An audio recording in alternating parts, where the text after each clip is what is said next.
Senator John McCain was spiced by Press Secretary Sean Spicer yesterday, who told the senator that he was being disrespectful for questioning the mission in Yemen that killed a Navy SEAL. On Tuesday, McCain released a statement that criticized the Trump administration, calling the mission a success. In the statement, McCain said that while some of the military objectives were met, he would not describe the loss of an American life as a success. Spicer responded yesterday, saying that anyone who would suggest that the operation wasn't a success is doing a disservice to the life of Ryan Owens. Owens was the Navy SEAL killed in battle and who audibly rolled in his grave after Spicer's comments.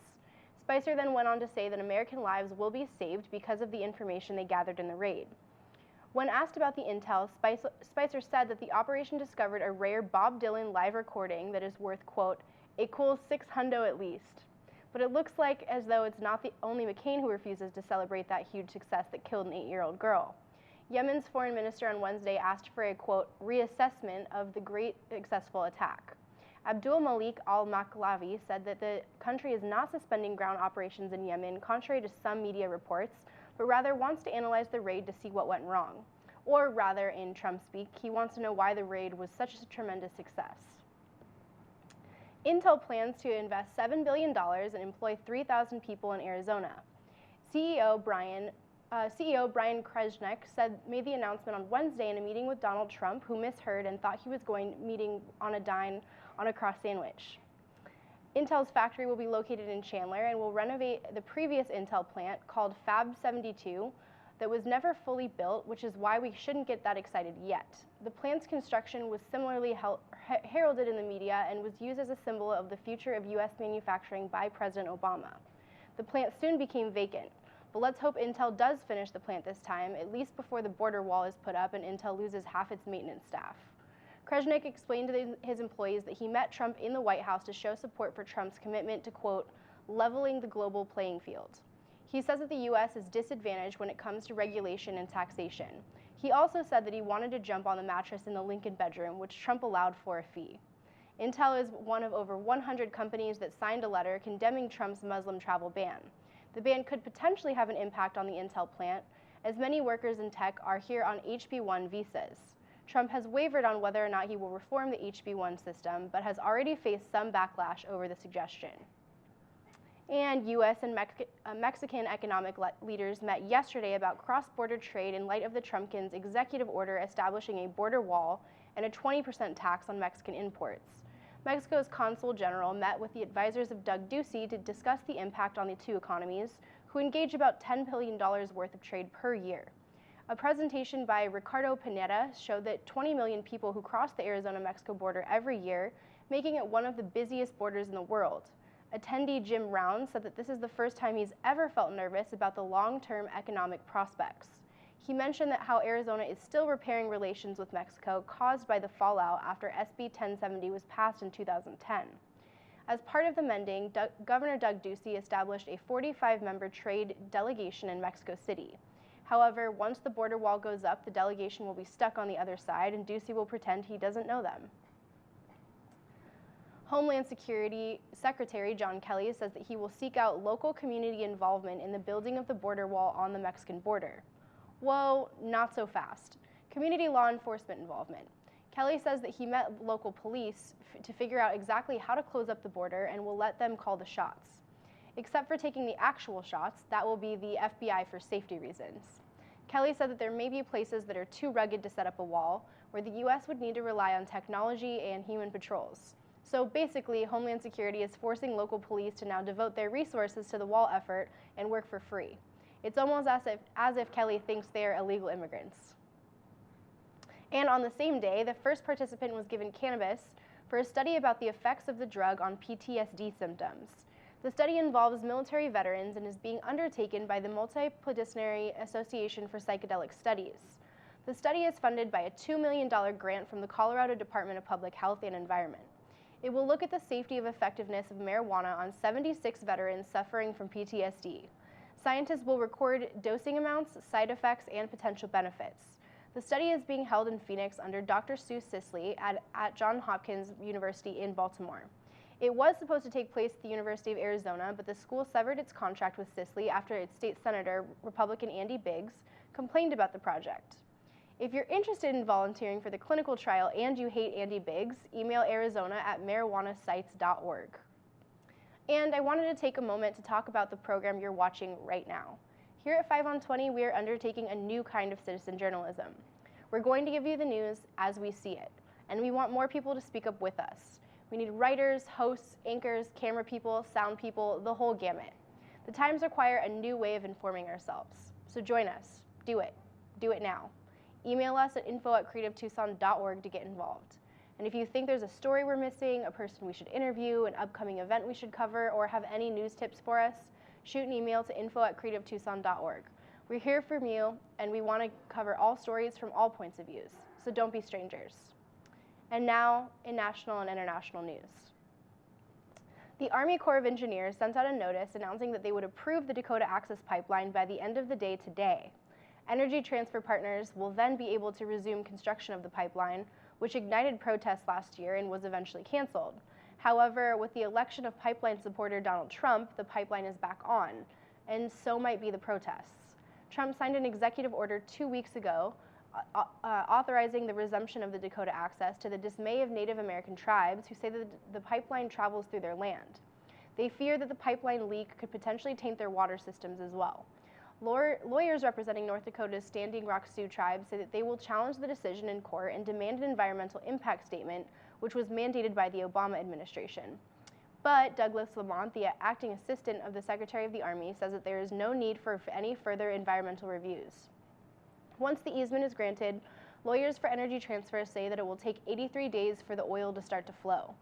Tribe members expect protesters to return, such as Chase Iron Eyes, who posted a video on Facebook claiming that a couple thousand people are headed back to the camp.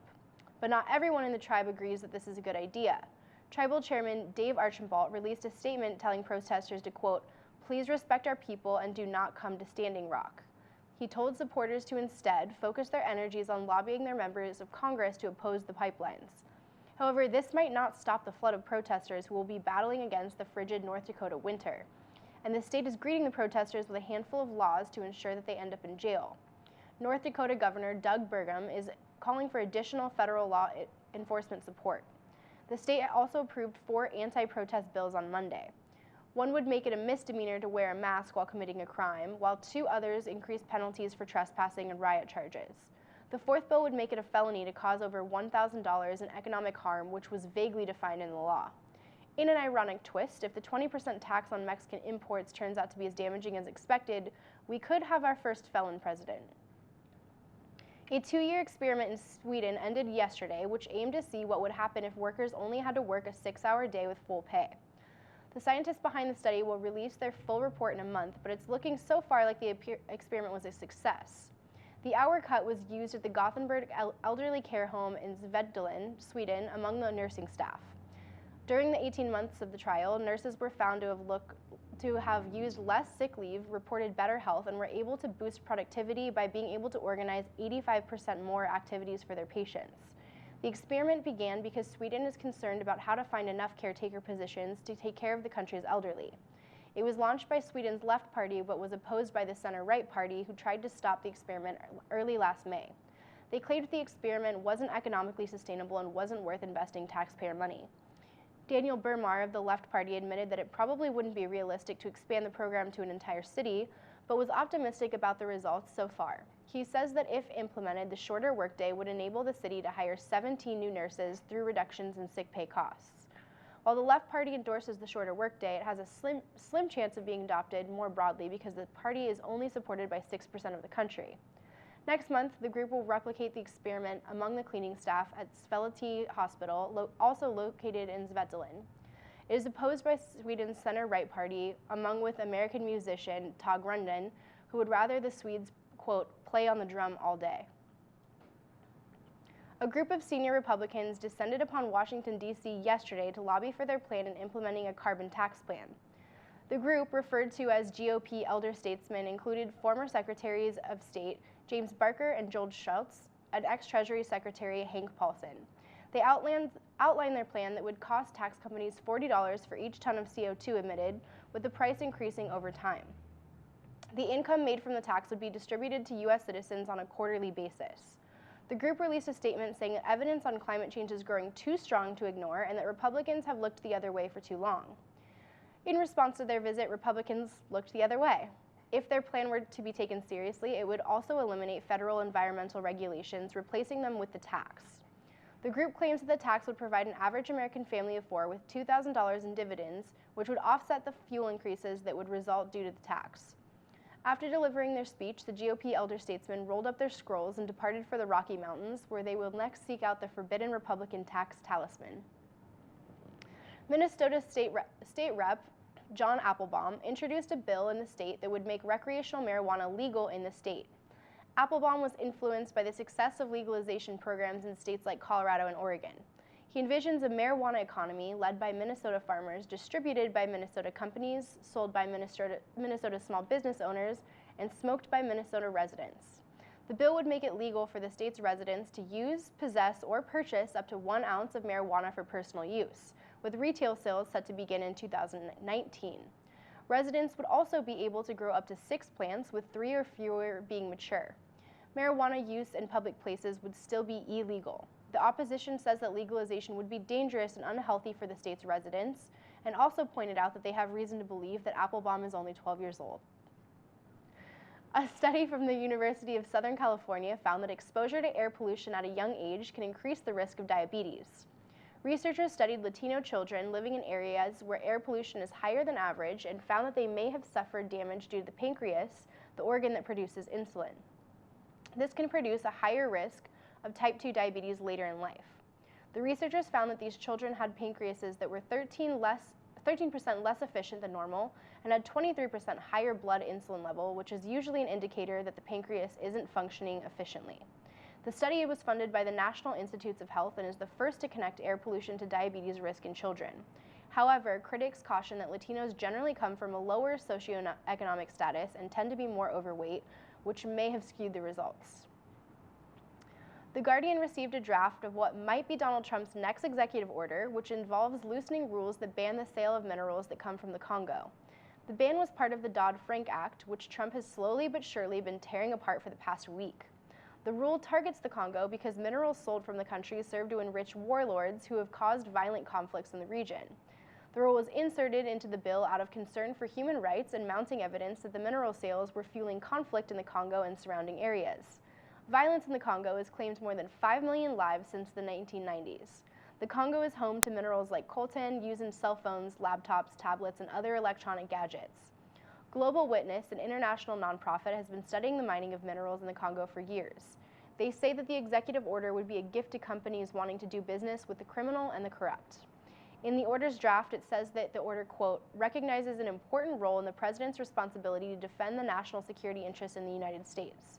It's unclear how funding warlords serves to protect our security interests.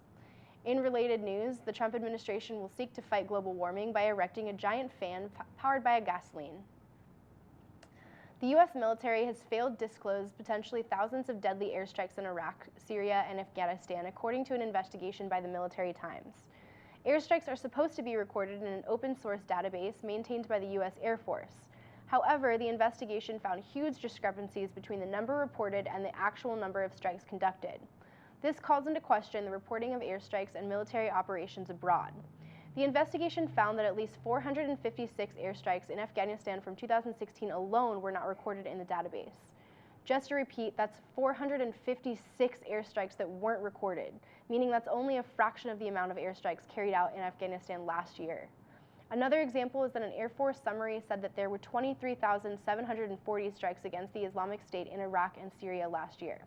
However, the database says that there were only 17,861, a difference of almost 6,000 airstrikes. Oddly, the database does not include attacks using Apache helicopters, which have been used extensively since the beginning of the War on Terror in 2001. When asked about the discrepancies, a Department of Defense official said that there's no way to determine how long the military has been excluding the airstrikes. He added that the military is not trying to hide under the number of attacks and said the numbers were, quote, really weird. Indeed. The media has depended on the database for years in determining the death toll, along with the costs associated with the attacks. For example, one Hellfire missile, a commonly used form of ammunition, costs up to $100,000 per missile. So with the inaccurate numbers, it's near impossible to know the real cost of the war on terror, which hasn't made much headway since its 2001 start. If only the government was this cavalier about programs that helped the poor. Donald Trump might have a new tenant at his Trump Tower building in New York, the Pentagon. The United States military is looking to rent space at Trump Tower to use when Trump is done being president, which should only be about a month or so if things keep going the way they're going. A Pentagon spokesman said that the Department of Defense was looking for space to, quote, meet official mission requirements. The DoD has to have a location near all presidents and vice presidents once they are done with their terms. They said that they need this space for personnel and equipment to support the president at his residence. The Pentagon also had to purchase space near President Obama's home in Chicago. They also had to rent space from Joe Biden at his home in Delaware, so this wouldn't be the first time that the Pentagon rented from a former official. But Trump's situation is unique because the price of leasing a room at Trump Tower can be as much as $1.5 million, where Biden's property was purchased for $25,000 plus a six-pack of Schultz.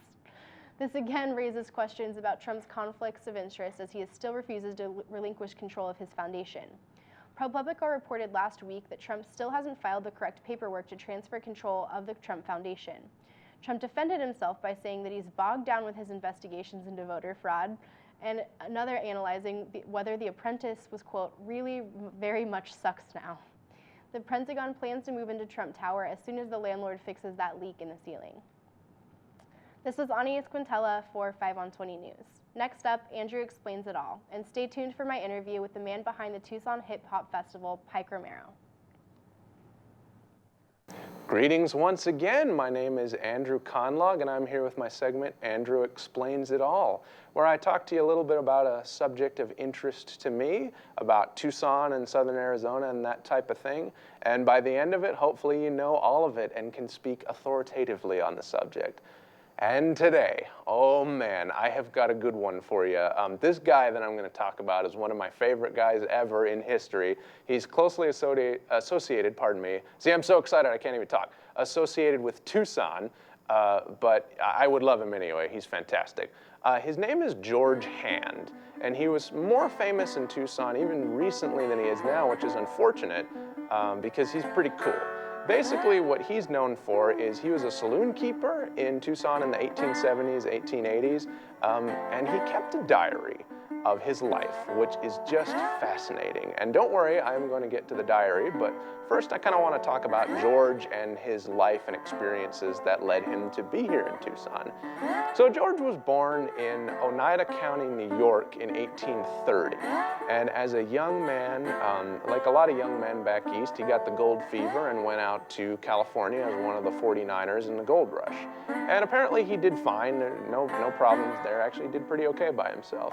But then in 1861, the Civil War broke out, and to hear his own account of it, he was sort of taken with patriotic fervor, and he wanted to serve his country. And that's what he did. He volunteered for the Union Army. Since it was a volunteer regiment, he was made a sergeant. He was actually voted as a sergeant by his fellow soldiers, partly because he was a little older, partly because he could read, and partly because apparently he was just a nice guy. So he was Sergeant George Hand of the California Column. I mentioned the California Column in my previous segment, but basically the California Column was a group of Union soldiers who were sent to drive out the Confederates from the bottom half of Arizona and New Mexico that they'd been occupying, and then go on, hopefully, to fight the Confederates in Texas. And what they did was got into a lot of interesting adventures. They crossed the deserts and got into a tiny little skirmish at Picacho Peak and took over Tucson without a shot being fired, and actually got involved in a pretty big battle, not with Confederates, but with Apaches at Apache Pass, which is like on the border of Arizona and New Mexico. It's called the Battle of Apache Pass. Incidentally, that is the title of a film from the 50s, 60s era of that type of Western filmmaking where the Native Americans are not played by Native Americans, and it's inaccurate and it's a bad deal. Anyway, back to George, who did not participate in any of that. He didn't really have any adventures at all. He crossed the desert and he was in Tucson for a while. And then for most of the war, he was in New Mexico. There's kind of a garrison of soldiers there to prevent the Texans from trying to reconquer New Mexico and Arizona. And they never did, so good job, George. I mean, he got into some trouble. He was, put in the stockade a couple of times, and apparently rescued like a Native American girl who was being held in some kind of debt slavery by a local family. Whatever, just Sergeant George Hand's adventures. But eventually he was mustered out and kind of kicked around the Southwest for a while after that. Eventually he found his way back to Tucson, and a lot of the California Column veterans actually sort of settled in Tucson and became prominent folks. And through those connections, he got hooked up with a guy named George Foster, two Georges starting a saloon together, and that's just what they did. And that is when his diary comes from. And boy, is it interesting. I'm gonna get to it, I promise. But just as kind of a coda of George's life, he was the janitor of the Pima County Courthouse after his saloon business kind of petered out. And it was by all counts just kind of a nice old salt who people like to talk to. And when he died, he was buried in Evergreen Cemetery over on Oracle, where he's buried with other veterans of the Civil War in the Union Army. Now to the diary. He actually did keep a diary when he was in the California Column and then stopped keeping a diary. And he actually expressed regret that he stopped keeping the diary. And when he started again, which when he was the saloon keeper, I'm sure glad he did. And a lot of other people were too. Actually, entries from his diary were put into the Arizona Daily Star starting in the 1920s. And those ran all the way up to the 1970s. Of course, though, since it was a newspaper, all the off-color stuff, of which there is a lot, was cut out. But I guess that's neither here nor there at this point. Also, if you're interested in the actual physical copies of the diaries themselves, they are lovingly cared for by the Arizona Historical Society. Now, as to George's diary, which my source is this compilation of the diaries in a book called Whiskey, Six Guns, and Red Light Ladies, which is edited by Neil Carmody, it is just makes for fascinating reading. And one reason is because you really get the history of Tucson at this time, and you also really get even kind of the wider history of the world, which is interesting. It was fascinating reading it during this election season. Actually, in 1876, there was an eerily similar election that in many ways was even worse and more divisive. The Democratic candidate Samuel Tilden won the popular vote, but lost the Electoral College to the Republican challenger Rutherford B. Hayes, actually by a single electoral vote, won. Under circumstances that were not even questionably dubious. They were dubious, they were bad news. And it's just interesting to hear what George has to say about that. He was very involved in politics. He was a lifelong Republican, as a lot of Union veterans were. For example, here on November 8th, which was right around the time of the election, he says, all sorts of rumors are afloat. Some telegrams say that Tilden carried several northern states. Others say Hayes has got them all. And you also have to remember that, there's telegrams that have, a limited amount of information, but that papers, had to be kind of delivered by horses or by rail, so there was not a lot of instant connection, which is evident also from November 16th, where he says, stage came in, no news. None of the telegrams about the election is reliable. No one knows who is in and who is out. There is lots of talk of trouble in the states, which is also interesting. He kind of delineates these territory guys from the, sort of tenderfoots in the states. But the best part about George's diaries and what he devotes most of the time to is just talking about his own insane life, which was really crazy. He was just like an old, weird drunk, basically. The vast majority of his diary is his adventures in the saloon, being drunk with his friends. If you've ever seen It's Always Sunny in Philadelphia, picture like that crossed with gun smoke, and you've got it. You really have it. One of my favorite idiosyncrasies is that when he procured the services of a prostitute, at the end of his diary entry, he would just write her name and followed by a dash and the amount of money that it cost him. By his diary, one of his favorites was a woman that he lovingly referred to as Big Carmel. And with that, I want to read you a couple of my favorite entries here. This is just kind of a typical day in the life of George Hand from April 5th, 1876. Fine day. Everyone is tight, which means drunk. We are having great arguments on fish and fishing. Hunt is on a kind of spree and all his fishing and sailoring. Sanders got pretty full, which means drunk, and struck a friend of his from Texas. Also, any kind of thing that you don't know what it quite might mean, like tight and full, it means drunk. Basically, every weird word he uses means drunk.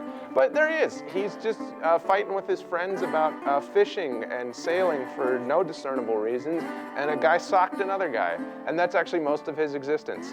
Of course, there were special days, like All Hallows Eve, Halloween in 1876. George writes, colder. There was a funeral today of a child who was burned to a crisp in bed. I put up the stove this evening. So Halloween gets pretty real in Tucson. Actually, life in general gets pretty real. He'll occasionally allude in that sort of very dry way to very dark stuff happening, like smallpox and death and attacks and things. But not always doom and gloom. Take, for example, the wonderful holiday of Christmas, particularly Christmas Eve on the same year, 1876, where George writes, fine day, very dull in the house until night when everyone got full of whiskey. Fighting was then the order of the day. There were several fights and more fighting talk. I went to church at midnight. The streets were full of drunken men all night, and I went to bed at 1:30 o'clock. There you go. So that's George Hand's Christmas. A George Hand Christmas. I would also like to just talk, if you'll permit me, a couple more entries that are just my favorite. Back in time to the same year, 1876, on September 1st of that year, George writes one word, and that word is drunk.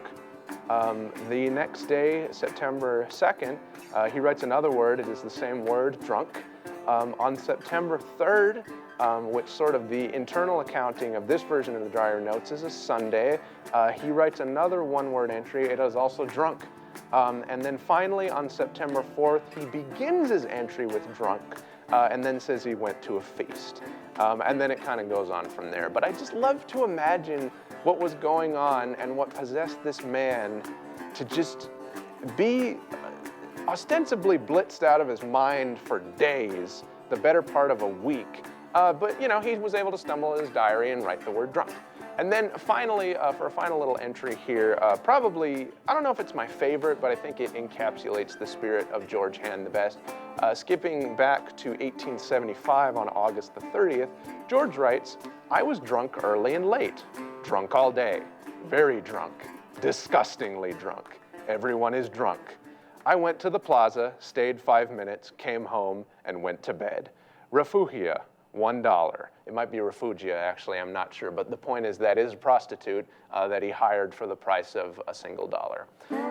If you liked George Hand, which I sure hope you did, I would encourage you to find this book. It's a little hard to find, but you know, it's kind of a Tucson local, so you can probably dig it up somewhere. I also would encourage you here for the modern technological age to follow George on Twitter. Yes, he has a Twitter account that tweets every day with the day of the year matching a day in the life of George Hand. You can follow him at AZ Saloon Diary. That's capital AZ, capital S Saloon, capital D Diary. And to answer the two questions you certainly have, yes, it is I who is managing that account because I love George and want him to be spread to the world. And yes, he does have a very devoted, although very small following of artistic types from New York City. That is all for today for Andrew Explains It All. This is Andrew Conlog signing off. What's up, Tucson? I'm Anias Quintella, and I'm here today with Pike Romero, local producer, manager, DJ, just all-around hustler of the local hip-hop scene. He also happens to be the man behind the Tucson Hip Hop Festival. How are you doing today, Pike? I'm great. Thanks for having me. This is Of awesome. course.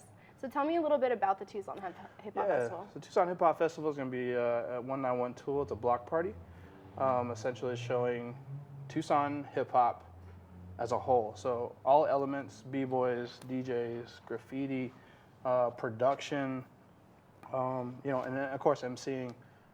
So it's just kind of encompassing all of Tucson hip hop, which is super dope right now. So yeah, I know in the past you guys have done summits, and this is the first year you guys are kind of turning it into a big festival. Yeah, we really wanted to blow it out this year. We had a summit in 2015, which kind of just showcased a really small, maybe like 30 performances in some panels. And this year we're blowing it up to close to 100 people. So why now? It just the scene right now is super thriving. Like it's just growing.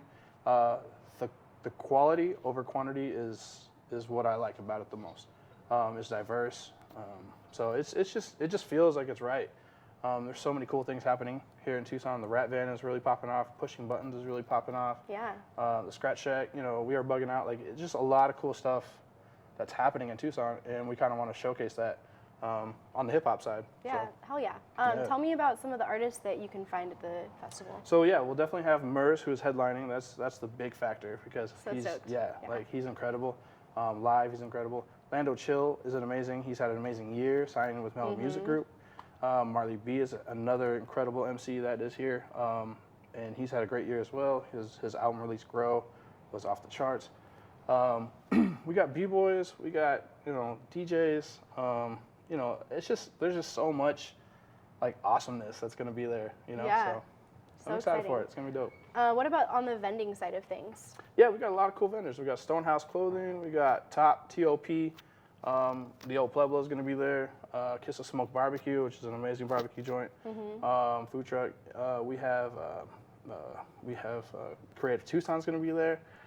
So yeah, it's going to be really cool. There's a lot of cool stuff. Creative Tucson will be there. You can catch our all-encompassing coverage of Marley B and Lando Chill the day of the festival. Keep an eye out for that. It's going to be super dope. So you guys are a little bit involved with the University of Arizona's College of Humanitarian Africana Studies.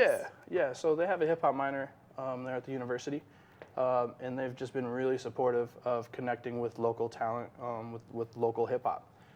So this is a way for us to just kind of get together with them. We have educational panels with them that'll be going on during the festival. So, you know, not only do we showcase just the entertainment side, but you know, the knowledge aspect of it. We want people to grow, you know, as artists and as a community from this whole event. You know, that's what it's really about, is just celebrating the community that we have here. Yeah. So yeah, and of course the university is a major part of that. So we're happy to have them on board and excited for it. So if anyone wants to get involved or volunteer, they can. Yeah, TucsonHipHopFestival.com/volunteer. You can fill out the application there. We have a meeting next Thursday, so we're obviously looking for volunteers for the festival. So it's gonna be cool. It's mostly volunteer driven. Yeah, for sure. We have about 15 people that are ambassadors that have put together everything. So on top of myself, we have 15 other people that are handpicked and coordinated, over 250 applicants for the festival. So. Yeah. And for people that don't want to volunteer and just want to go and listen to dope music and check it out, tickets are $10 and $25 for VIP, right? Exactly. And you can get those through TucsonHipHopFestival.com or the Rialto Theater website. And the tickets are there, $10 and $25 for VIP. Awesome. Thanks, Pike. Yeah, thank you. Thank you for watching. You can catch us on February 25th at the Tucson Hip Hop Festival 191 Tool. You can check out more information at the TucsonHipHopFestival.com website also. Have a great rest of your Thursday, Tucson. We'll catch you next time.